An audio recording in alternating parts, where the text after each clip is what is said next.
शिशु दुष्कर्मकारी को आजीवन 4 वर्षर शिशु कन्या को दुष्कर्म मामलें दोषी को आजीवन कारादंड राय शुणाई कटक स्वतंत्र पक्ष कोर्ट। अभियुक्त रवींद्र भोई को दोषी सब्यस्त करी आजीवन जेल दंड दंडित कर कोर्ट। जोरिमाना अनादय अधिक 1 मास कारादंड निर्देश रही। पीड़िता 6 लाख टंकार क्षतिपूरण राशि देवाकू कटक जिला आईन सेवा प्राधिकरण को निर्देश देते अदालत। 2024 मार्च 28 रे कटक जगतपुर थाना रे दुष्कर्म मामलें अभियोग होता। मार्च 28 रे अभियुक्त को गिरफ्त कर कोर्ट चालाण करथिला पुलिस। 12 जन साक्षी बयान और 19टी तथ्य प्रमाण को आधार करी कोर्ट एही राय सुनाई। आज घटना को प्रथम गले यहाँ 27/3/2024 वर्षे भी पूरीनी घटना। विश्वनाथपुर मौजार रवींद्र भोई तार घर हूँ विश्वनाथपुर जगतपुर थाना अंडर।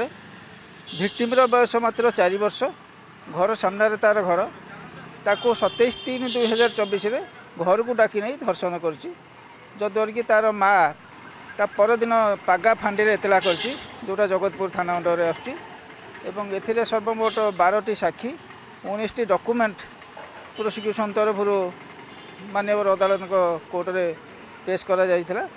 सी रिपोर्ट मध्य पॉजिटिव आसी जोटा कि केमिकल एग्जामिनेशन रिपोर्ट। एनो विक्टिम 4 वर्ष हेतु आसामी रवींद्र भोई को आजीवन सश्रम कारादंड माननीय अदालत दंडित करछंती। ता सहित 10,000 टंका जोरिमाना अनादाय आउ 1 मास सश्रम कारादंड। यहाँ सेक्शन 6 पोक्सो एक्ट माननीय अदालत दंडित करछंती।